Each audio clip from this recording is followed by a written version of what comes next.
qué bueno que nos acompañan. Hoy tenemos un programa que presenta tres diferentes conflictos que son resultado de la crisis de este sistema mundo. Tres conflictos, perdonen ustedes que sea un poco dramático, pero que confrontan la vida y la muerte. Así de duro, así de claro. Tres conflictos donde de alguna manera se expresan intereses que corresponderían a ese sistema mundo en crisis, a ese sistema ya evidentemente de valores torcidos, donde importa más el negocio que la vida, importa más el negocio que el placer. Bueno, vamos a hablar hoy precisamente de estos conflictos, y el primero de ellos tiene que ver con una campaña que han lanzado diferentes organizaciones y que presentan con un eslogan, con un tema recurrente que es muy atractivo: ballenas contra gas. Quiero agradecer la presencia de Claudia Campero, quien nos acompaña. Claudia pertenece a la organización Conexiones Climáticas, es integrante de este colectivo de organizaciones que confrontan a la industria gasera de Estados Unidos en favor de la vida de las ballenas. De eso vamos a hablar. Claudia es especialista en estos cetáceos y es alguien que ama la vida que se da en esta región del país, que es el Golfo de Baja California. Claudia, ¿qué está pasando? Pues muchas gracias por la invitación. Estamos muy preocupadas por lo que se está buscando promover, que es construir un enorme gasoducto que podría sacar lo que es el gas de Texas. En Texas ha habido un boom de gas debido al fracking, que es una técnica para extraer gas y petróleo y que les ha permitido acceder a gas y petróleo que antes no estaba disponible. Es una técnica que usa un montón de agua, que genera un montón de contaminación, pero generó un excedente de gas. Entonces, ese excedente de gas, pues las compañías que lo extraen lo quieren colocar y vender al mejor precio posible, ¿no? Y para esto han ya hecho muchos gasoductos y muchas plantas de lo que se llama gas natural licuado. Cuando hablo de gas, no estoy hablando del gas que desde hace años teníamos en las casas. Ese gas que está en los tanques, que la gente puede trasladar y demás, es propano y butano. Este gas, el que llaman natural, que nosotros llamamos gas fósil, es lo mismo que decir petróleo natural o carbón natural. No. Es un gas, es un combustible fósil, es metano. Es metano y por lo tanto es mucho más difícil de manipular. No se puede meter en estos pequeños tanques. Entonces se tiene que trasladar ya sea por gasoducto o por enormes buques metaneros, que son los que hacen trayectos por los océanos. Entonces, desde Texas se pretende tener este gasoducto que cruce Chihuahua, cruce Sonora, y en Puerto Libertad, que es un pueblo que está en el norte de Sonora, se licúe, es decir, en vez de tener gas en el formato que estaría disponible normalmente, se enfría muchísimo, 161 grados menos bajo cero, que se enfría de tal manera que se vuelve líquido y se meten estos enormes buques metaneros, que sería lo que permitiría acceso a estas compañías gaseras a irse al mercado asiático. Hoy en día en Estados Unidos hay varias plantas de gas natural licuado que hacen esto, pero en el Golfo de México. Eso les da acceso al mercado europeo, pero para el mercado asiático tienen hoy en día que bajar por el Canal de Panamá y luego volverse a ir hacia el norte. Entonces es un trayecto más largo. Como no quieren hacer este trayecto tan largo y quieren colocar ese gas en el mercado asiático, están queriendo usar a México de camino para esto. Entonces, ¿qué sucede? Pues estos grandes buques metaneros son una gran amenaza para el Golfo de California, donde viven una tercera parte de los mamíferos marinos del mundo. O sea, tenemos una gran diversidad de especies.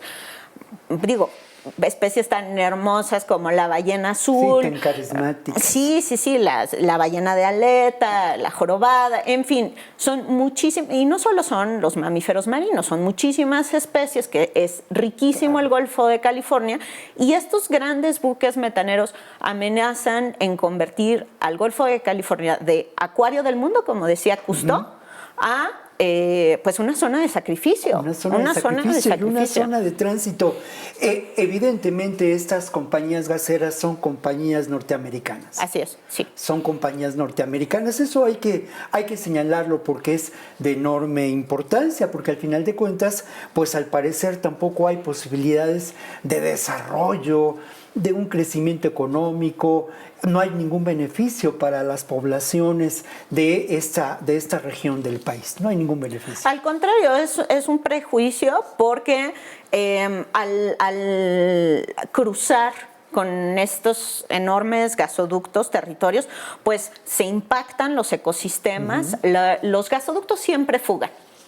Entre mayor magnitud tenga el gasoducto, pues mayor probabilidad de estar fugando más gas.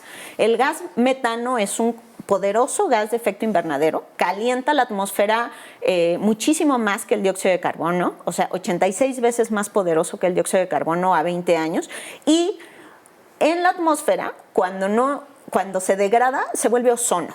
El ozono es uno de los más importantes contaminantes atmosféricos, es tóxico para la vida humana y vegetal y de todos los animales, y en todo su trayecto va fugando. Esto evidentemente, además del tema de contaminación, reviste riesgos de explosiones a las poblaciones.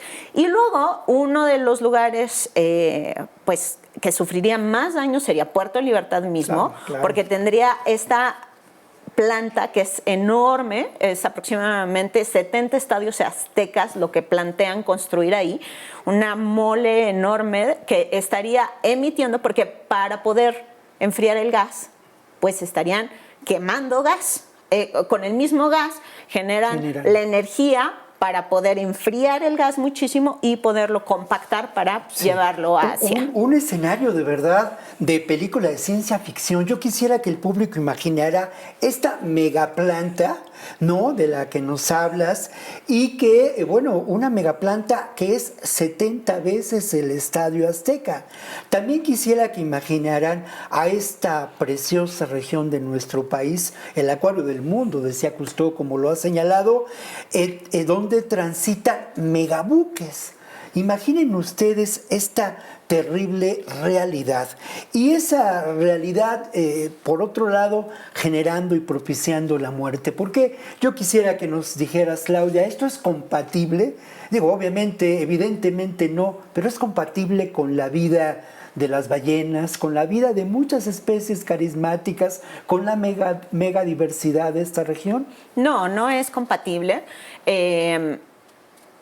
Lo que tienen estos megabuques es que es muy difícil imaginarlo, porque son 300 metros de largo lo que miden esos megabuques. Entonces, una comparación es pensar que una ballena azul, que es el animal más grande que existe en el mundo, pues tendríamos que tener 12 ballenas azules adultas formadas para ver el tamaño de eso. Entonces, claro, cualquier animal que se cruce en el camino de ese megabuque va lo más probable a morir, porque son choques, la velocidad al que van pues no se puede controlar, van avanzando y los golpean, y los animales, particularmente las ballenas, al morirse, lo más frecuente que sucede es que se hundan por el tipo de constitución corporal de las ballenas, se hunden, se van al fondo marino, y entonces nadie se entera de que eso sucedió, ¿no? Entonces, atentan directamente contra la vida de las ballenas que van al Golfo de California, muchas de ellas a la crianza, a la alimentación. Hay ballenas también residentes que son ahí, es donde viven. Entonces, es como si de vivir en una brecha de tierra, ¿no? Donde de pronto cruzaban algunos barcos que podrían tener algún encuentro con las ballenas, de pronto se convirtiera en una autopista donde viven las ballenas, ¿no? Eso tiene que ver algo con la manera en que las ballenas se conducen, se manejan, como van por el mar. Sí, el sonido es muy importante para estos animales, para los mamíferos marinos el sonido es muy importante para comunicarse, para encontrarse, para parearse. Muchas ballenas son solitarias y pues se encuentran en los océanos a través de escucharse, ¿no? Entonces, el impacto que esto traería a la viabilidad de la especie es realmente muy dramática, ¿no? Entonces, le estamos diciendo a México Pacific, que es la empresa que está impulsando estos proyectos, tanto el gasoducto como la planta de licuefacción, que esto no es posible, que la gente no está de acuerdo. Estamos invitando a la gente a que entre al sitio ballenasogas.org, también a que use el hashtag ballenasogas y también a que firme una petición que hemos lanzado en Avaz pidiendo la cancelación del proyecto. Pero sabemos que hay personas que pueden incluso ir más lejos, pues a organizarse, a ilustrar, a llevar cuestiones creativas para involucrar a más personas y pues realmente es indispensable que detengamos este proyecto por el bien de las poblaciones a las que afectaría, por muchos ecosistemas, porque las ballenas pues son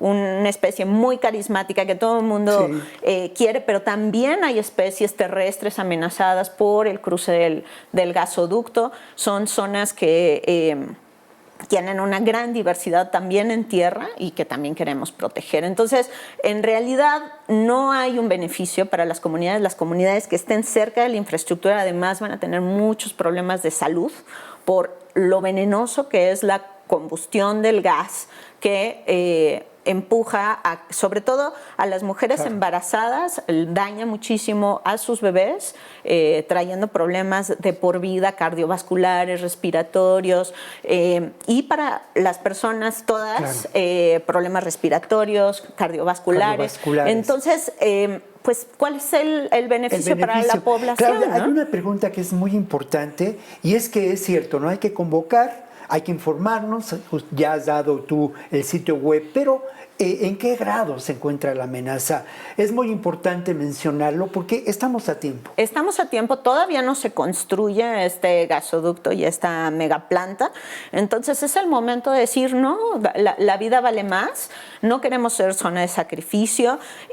Las personas que habitan el Golfo de California, muchas de ellas se dedican a la pesca, muchas de ellas se dedican al avistamiento de ballenas, al turismo. Todo esto sería gravemente afectado si permitiéramos que vinieran estos grandes buques que realmente solamente pues van a dañar ese ecosistema y la vida de las personas que se sostiene por el Golfo de California en su riqueza, en su generosidad.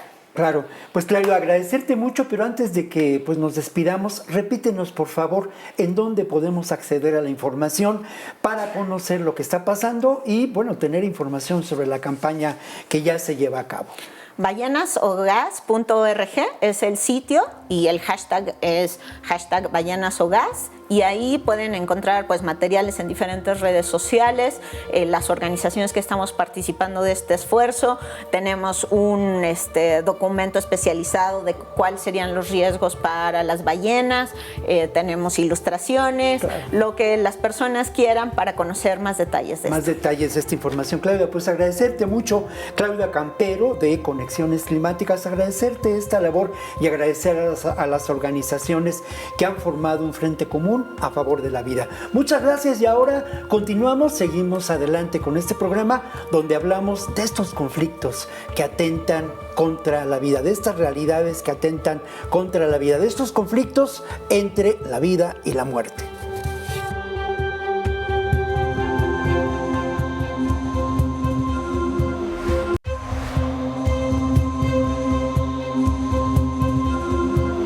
Bueno, continuamos, vamos a abordar lo que ocurre en Chiapas. Lo vamos a hacer con la ayuda de una información que procede de lo que ha sido la documentación de esta realidad por una organización muy importante en términos de defensa de los derechos humanos, de acompañamiento y también de reflexión sobre lo que pasa, sobre lo que ha pasado desde hace más de 3 décadas en este estado mexicano fronterizo.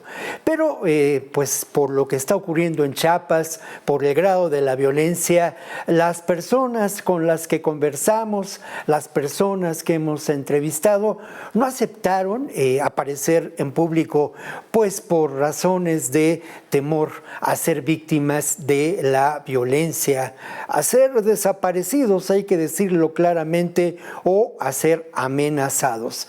De cualquier manera, nosotros tenemos pues el testigo en una grabación de esta entrevista que llevamos a cabo en días pasados, donde pues nos relatan lo que ocurre en Chiapas, donde analizan lo que ocurre en Chiapas. Entonces, lo que hicimos para poder tener esta información y compartirla con ustedes es que yo grabé este texto, pero este texto procede ni más ni menos que de ese testigo en una grabación de la entrevista que realizamos. Sin más, vamos a escuchar esta reflexión, este análisis sobre lo que ocurre en este convulso estado de Chiapas.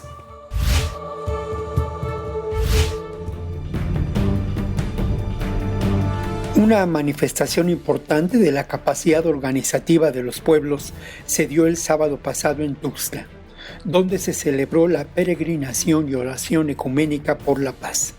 Se movilizaron más de 20,000 personas de comunidades, de pueblos, de la Iglesia Católica y otras iglesias cristianas que participaron en la exigencia de alto a la violencia, de alto a las situaciones de desplazamiento y las desapariciones. Creemos que la única forma de terminar con esta situación es lo que han hecho los pueblos: organizarse, reconstruir el tejido social desde abajo.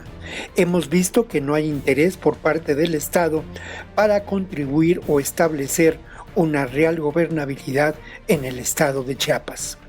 Nosotros hemos estado observando y documentando el hecho de que hay una situación muy crítica de desplazamiento forzado debido a la acción de la delincuencia organizada de manera constante con el propósito de establecer el control territorial, el control de las vidas de las personas, lo que ha llevado a que muchos de ellos, muchas de las comunidades, muchas familias decidan salir de su lugar de origen. Los lugares donde vemos una realidad muy dramática se encuentran en la zona fronteriza. Son cerca de 16 municipios. Esta situación también se da en la región de Los Altos, en Chenaló y Panteló. También se da en la región Selva, sobre lo que no se escucha mucho. La región de las Cañadas también está siendo afectada de manera crítica, donde se han dado amenazas de desplazamiento que esperamos no lleguen a suceder. En cuestión de números, tenemos cerca de 16,000 desplazados en un periodo que va del año 2022 al año 2024. Cabe aclarar que muchos de estos desplazamientos, como se dan en la frontera, son de carácter hormiga, se dan de manera clandestina. Estas personas buscan refugio no en los campamentos que ha puesto el gobierno, sino en lugares donde están otros familiares que ya están fuera de sus municipios. Muchos han decidido migrar hacia Estados Unidos o a la península de Yucatán, donde también hay una expectativa de encontrar trabajo. Todos estos desplazamientos han derivado de una violencia generalizada y también prolongada, donde no ha habido una acción de los gobiernos, tanto estatal como federal. Sus acciones son muy simbólicas, con la presencia del Ejército y de la Guardia Nacional.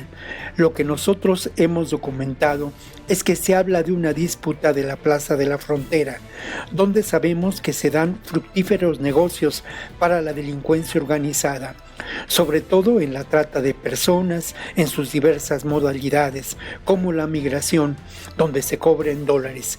Se llega a cobrar por persona hasta 300,000 pesos por cruzar la frontera. Si vemos que esto se reproduce en cientos de personas que cruzan diariamente, vemos la magnitud de este negocio. Hay también otros giros en la trata de personas, como el referido a la explotación sexual.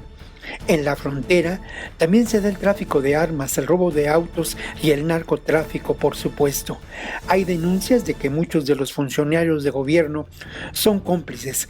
Es ahí donde nosotros señalamos que toda esta realidad de la delincuencia organizada no es posible sin la actuación de esas personas ligadas al Estado.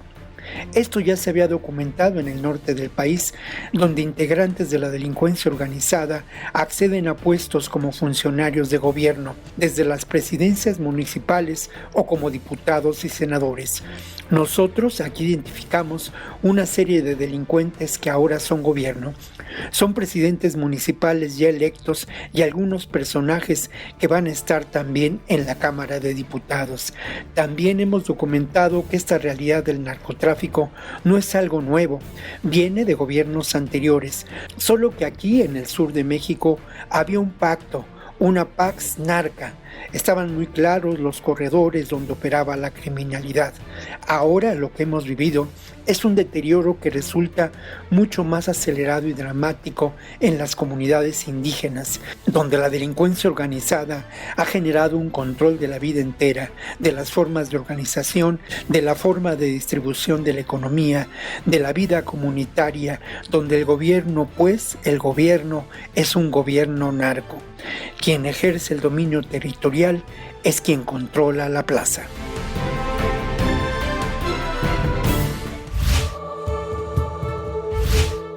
Bueno, vale la pena mencionar lo siguiente. Esta historia tiene su origen en lo que ocurrió en los años posteriores al levantamiento zapatista, cuando el gobierno mexicano instrumentó una estrategia que llevaba a la contraofensiva, una estrategia de guerra. Como parte de esa estrategia se constituyeron los grupos paramilitares. De ahí, de esa terrible raíz, procede esta violencia. Pero vamos a otra realidad de lo que podemos considerar las guerras del siglo XXI. Esta realidad es ni más ni menos que Sinaloa. En Sinaloa, lo saben ustedes, se confrontan, de acuerdo a la versión oficial, dos grupos por el control territorial, dos grupos que de alguna manera celebran y perpetran una serie de actos pues en contra unos de otros, pero en donde resultan víctimas las personas, ¿no? Hechos lamentables como narcobloqueos, en fin. Todo esto sin duda tiene que ver con con la captura, con el secuestro del Mayo Zambada ocurrida el pasado 25 de julio. Bueno, vamos ahora en el lado B de la información a presentarles a ustedes una serie de elementos que valdrían la pena tomar en cuenta para entender o por lo menos para acercarnos a lo que ocurre en el estado de Chiapas, sobre todo para apartarnos de esta versión oficial, de esta historia, de este argumento de una serie de Netflix que pretende explicar la realidad.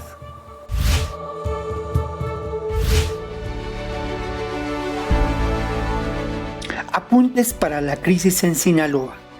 1. Las guerras del siglo XXI no son convencionales. En ellas se disputa el control territorial. Las protagonizan grupos organizados y fuertemente armados, por lo que se pueden considerar grupos paramilitares, como ha ocurrido en la región de Culiacán, Sinaloa, desde el pasado 9 de septiembre.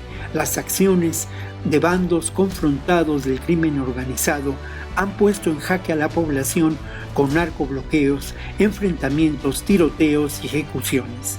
Las policías locales se ven rebasadas por falta de recursos y estrategia o por una llana complicidad.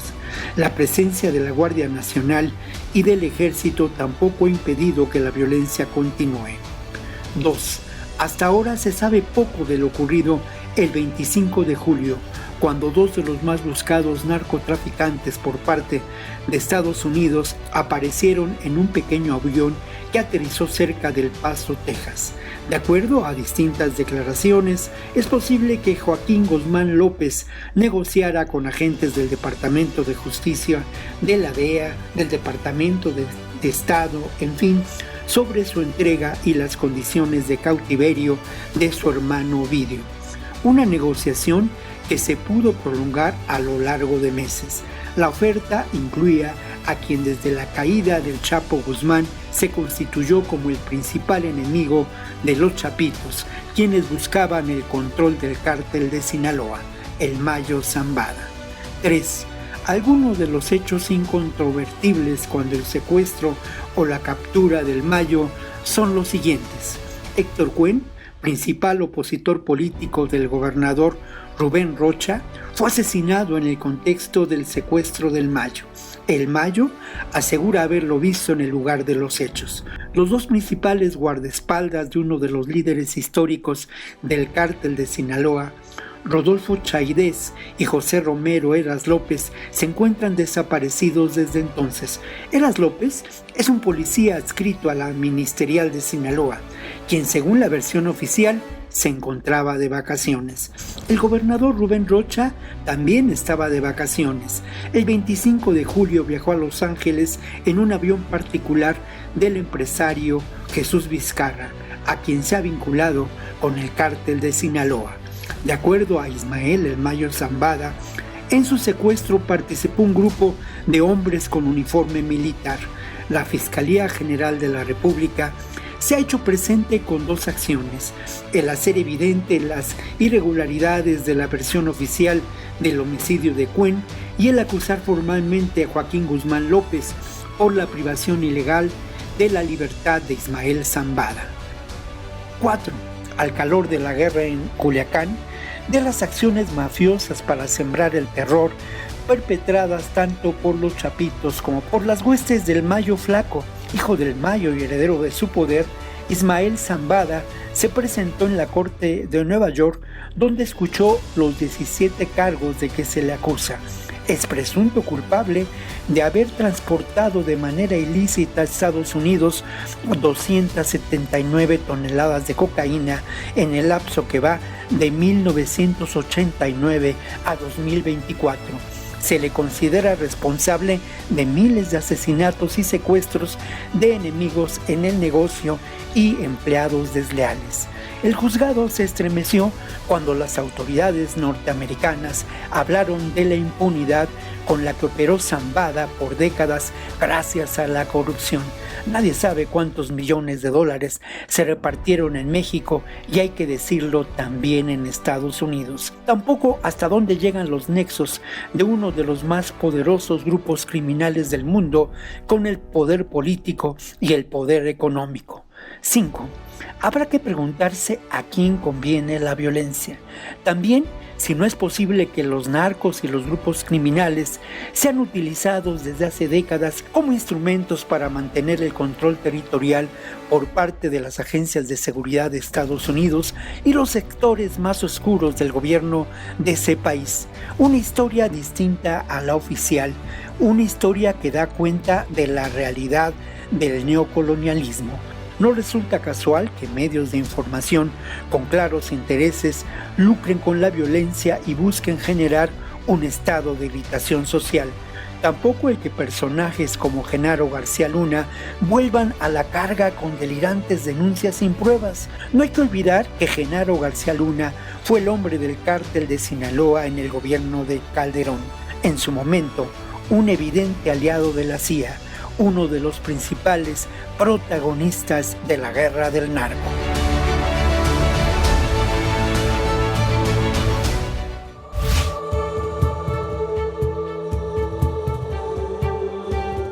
Bueno, pues continuamos y yo quiero agradecer mucho la presencia de Aldo Trapera en esta sección, que es una sección de verdad para mí de enorme relevancia, una sección dedicada a la construcción de la paz en un programa de televisión, desde luego en la televisión pública. Aldo, muchas gracias por estar con nosotros. Qué gusto saludarte, Víctor. Y de verdad siempre. Que es muy grato que nos acompañes, Aldo.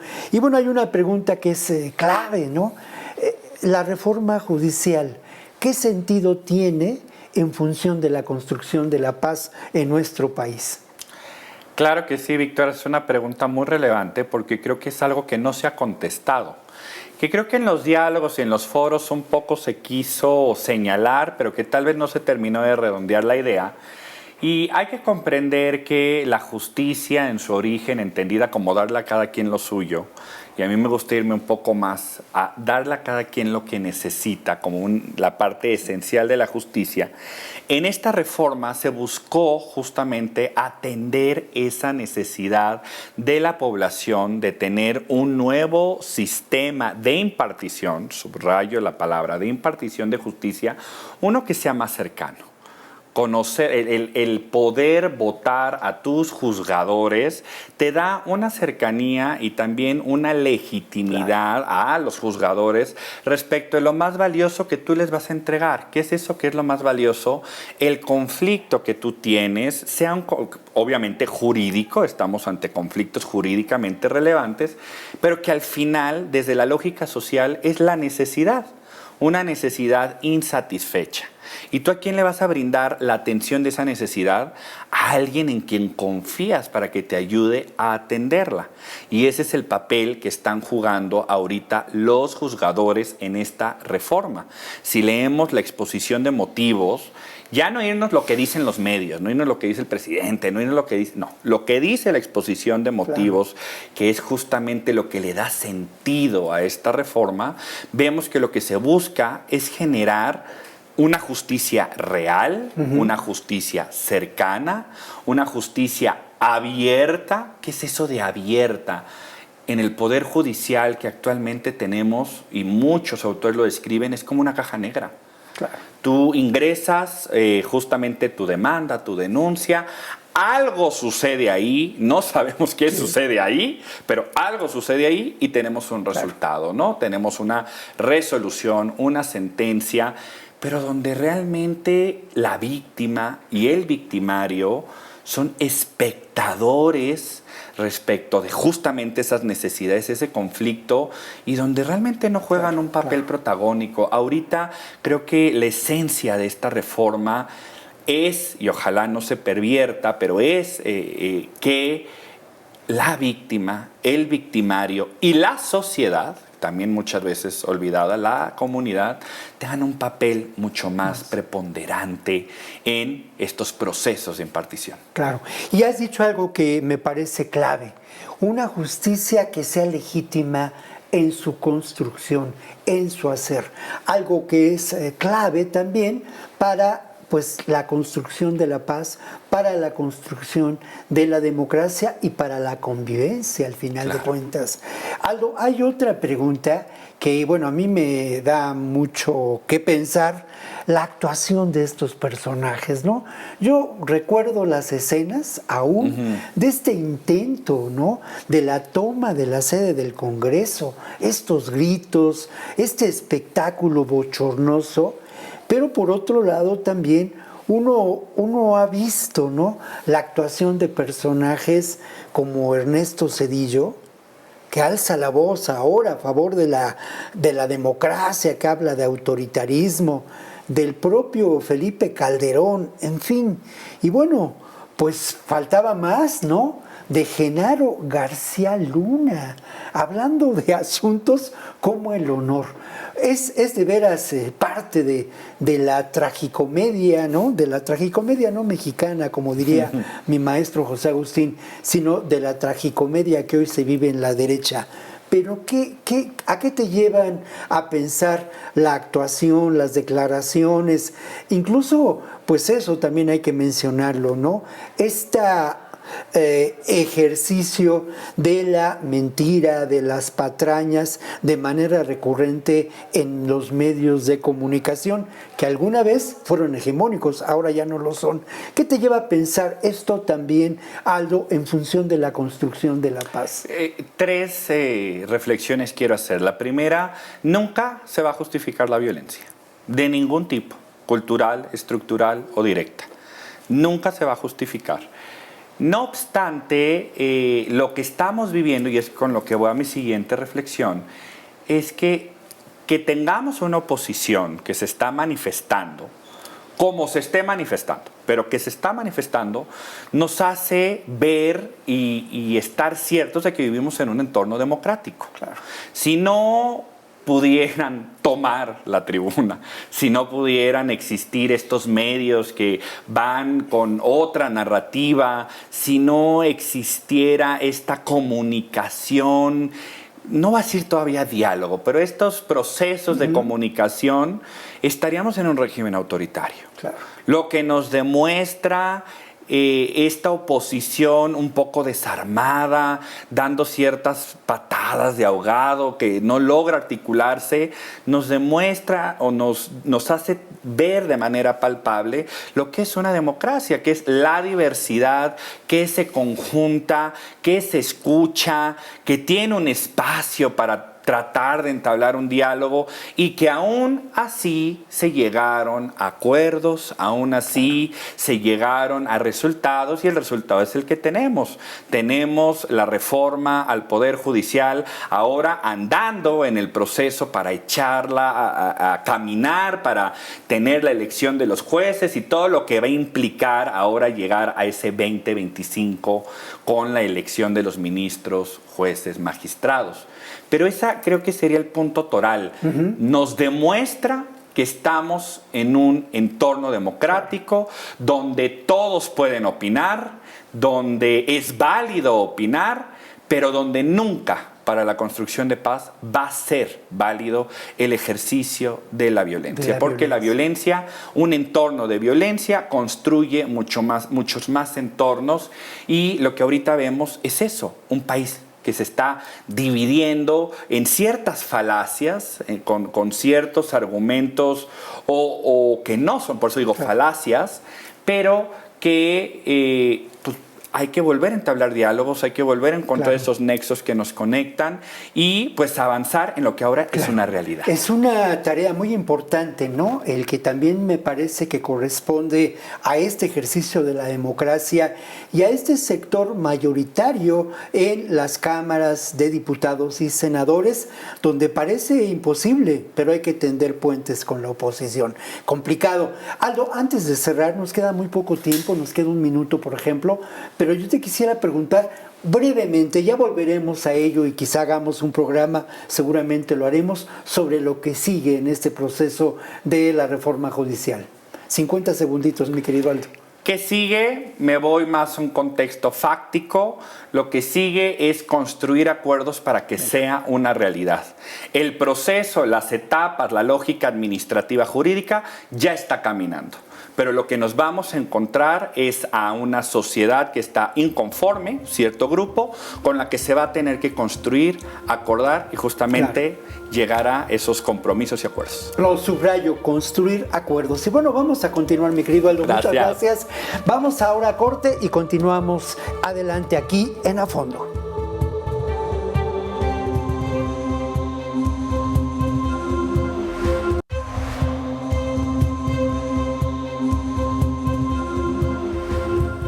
Bueno, pues estamos muy cerca de la triste conmemoración de un año de la guerra de Gaza, de un año del terrible genocidio que se da en contra de la población de palestinos. Es terrible lo que está pasando y de acuerdo a los datos, vamos a ver qué pasa con esos datos, pues hay alrededor de 42,000 personas que han perdido la vida en esta terrible e injusta guerra, como todas las guerras, por otra parte, ¿no? Pero esta guerra tiene ingredientes muy particulares que hemos analizado en otras emisiones de este programa. Pero para reflexionar en torno a ello y para ver la coyuntura en la que nos encontramos en este momento, hemos invitado a Débora Po. Débora, ¿cómo estás? Me da mucho gusto que estés con nosotros. Muchas gracias por la invitación. Y bueno, Débora, hay un tema que resulta muy interesante y del que ya hablábamos antes de iniciar formalmente la entrevista, el número de personas víctimas de esta terrible realidad.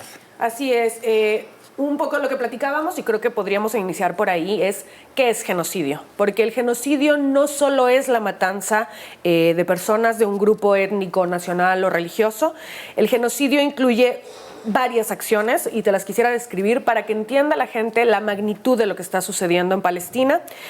Por supuesto, es la matanza de personas de este grupo, las lesiones graves a su integridad física o mental, el sometimiento intencional del grupo a condiciones de existencia que puedan acarrear su destrucción parcial o total, como es el hambre, la falta de agua, la falta de servicios sanitarios. Se han estado destruyendo inclusive la infraestructura para aguas negras, lo que ha causado ya epidemias. Entonces, todo esto también es parte del genocidio y también las acciones para impedir el nacimiento de nuevas personas en el seno de este grupo, como es el asesinato de mujeres.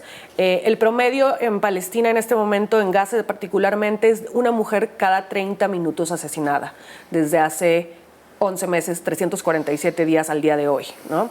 Y por supuesto está la altísima tasa de asesinatos de niños y niñas, que suman más de 16,000 niños y niñas asesinados.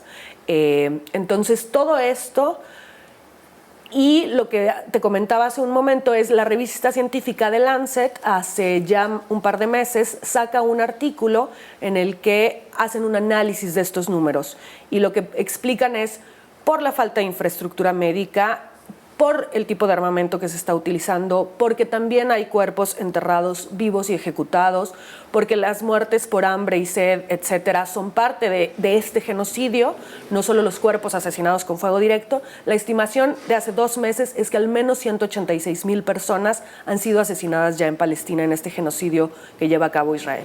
Terrible, terrible. Y además esta guerra es una guerra no convencional, es una guerra brutal, donde existe por un lado toda la tecnología al servicio de la muerte y por otro lado, pues ese sembrar de manera muy triste el terror. Débora, pero es muy interesante la coyuntura en que nos encontramos de cara a un año, como decía, de la triste conmemoración del inicio de esta guerra, pero también en un momento en donde hay una circunstancia política que puede ser favorable para llevar adelante, pues eso, ¿no? Acciones de no solamente de censura, sino acciones políticas en contra del gobierno de Israel. Así es. La coyuntura es especial en este momento. El día de hoy, el día que se graba el programa, se aprueba una resolución en el seno de Naciones Unidas que tiene fundamento en la opinión consultiva que emitió la Corte Internacional de Justicia hace un par de meses, una opinión consultiva que se había solicitado desde 2022 y que aborda el tema de los territorios ocupados palestinos desde 1967, ilegalmente ocupados, por supuesto, y la ocupación de Jerusalén Oriental y varias medidas que lleva a cabo Israel en el tono de no solo un genocidio, una limpieza étnica, el decomiso de tierras palestinas, la destrucción de las propiedades palestinas, el hecho de que nunca ha permitido que los refugiados y las refugiadas palestinas regresen a sus casas. Entonces, hoy hay una primera resolución, pero además, como sabes, el día que sale este programa, en estos días, está otra vez el seno de la ONU teniendo una asamblea general y es un momento crucial para que los estados en el seno de la ONU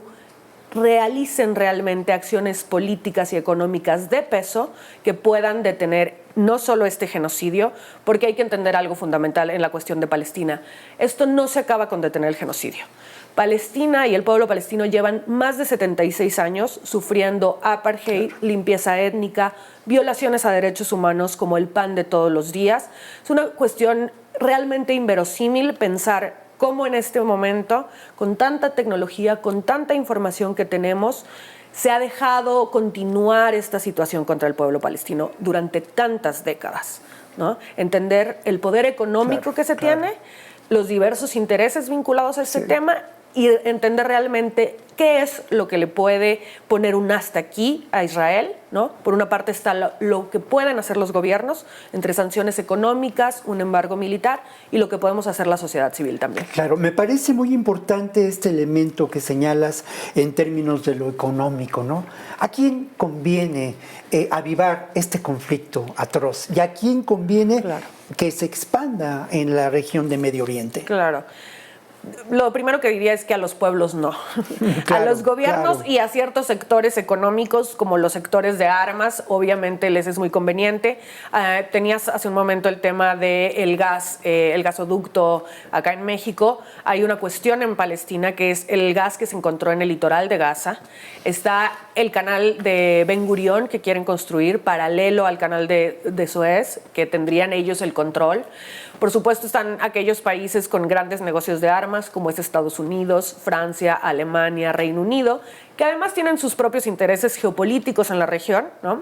Y pensando en empresas, por ejemplo, ahora que lo comentábamos hace un momento, pensé, por ejemplo, acá hay una empresa mexicana que ha sido de las triunfadoras en este negocio del robo de tierras palestinas, de la construcción de estos muros de anexión, apartheid, etcétera, y es Cemex, ¿no? Cemex está señalada por las organizaciones internacionales como Who Profits, como la única empresa mexicana que hace negocio de las violaciones a derechos humanos y las violaciones a derecho internacional que lleva a cabo Israel. Y por otra parte también pensaba en Scotiabank, que es de las pocas instituciones bancarias con presencia en México, aparte de HSBC, que tienen inversiones directas en el BIT System y en industria de armas. A ellos les es muy conveniente la guerra, ¿no? Al resto de la población la verdad es que no. Hay grupúsculos, por supuesto, que hacen riqueza del necronegocio, de la muerte, de la reconstrucción, incluso el negocio inmobiliario. Están vendiendo territorios de Gaza en Estados Unidos y Canadá, por ejemplo.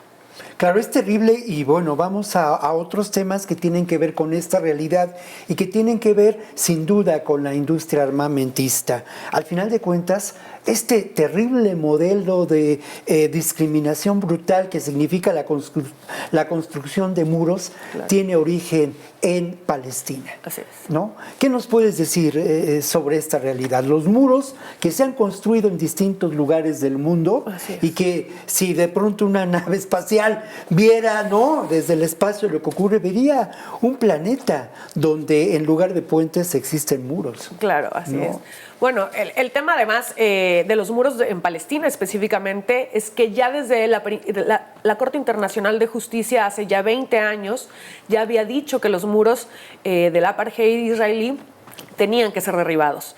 Y esto me lleva una vez más a poner el ojo en la resolución que se aprueba el día de hoy, ¿no? Porque los puntos son: Israel tiene 12 meses para abandonar los territorios palestinos ocupados, incluido Jerusalén Oriental.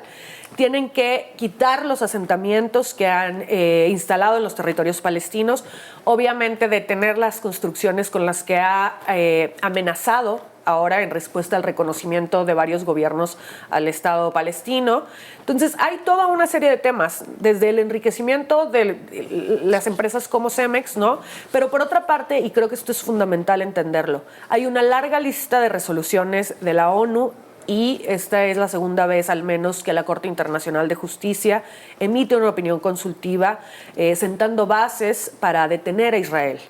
Israel nunca ha cumplido. Es histórico el récord de resoluciones que ha ignorado simplemente.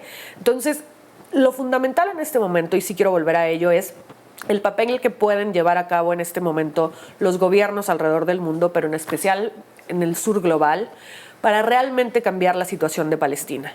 Llevan 76 años de injusticia, cuando menos, y creo que es el momento en el que lo hemos visto todo. Ha sido un horror y en este momento hay que organizarnos y por una parte presionar a nuestros gobiernos y por otra parte también nosotros hacer lo que podamos contra estos muros de apartheid. Justo sobre eso te quería preguntar, ¿qué nos corresponde hacer a nosotros? Mira, En Palestina MX colaboramos con el movimiento BDS, que es un movimiento de Dirección Palestina, un movimiento internacional que lleva 19 años y que, inspirados en lo que sucedió en Sudáfrica, que justo es como la participación internacional, tanto de sociedad civil como de gobiernos, para poner fin al apartheid que sufría el pueblo en Sudáfrica, se utiliza. Entonces, aquí en México trabajamos en distintas campañas. Las empresas que son seleccionadas cuidadosamente por el Comité Nacional Palestino del Boicot, Desinversión y Sanciones, trabajamos en 3 aristas al menos: desinversión, presión y un boicot activo, ¿no? Acá en México quisiera mencionar algunas empresas, no solo por el boicot que podemos llevar personas a cabo, tú y yo, también porque hay una invitación que hacer al nuevo gobierno mexicano, por ejemplo, para que no se firmen contratos con HP, Hewlett Packard, que es una de las empresas que pone la tecnología al servicio del ente sionista para la violación de derechos humanos del pueblo palestino. Cemex, como ya lo mencionaba, son de las principales seguramente. A Israel, si algo le ha preocupado y si algo realmente le afecta, lo que tiene peso económico y político es lo que realmente le afecta. Las resoluciones de la ONU está demostrado que no le importan, ¿no? Entonces, en este sentido hay varias cuestiones. Nos estamos organizando, sí, para que colectivamente, individualmente no consumamos estas empresas, pero sería fundamental lograr, por ejemplo, que la UNAM, que tiene una tienda de HP en su tienda, deje de distribuir, de darle espacio a esta empresa.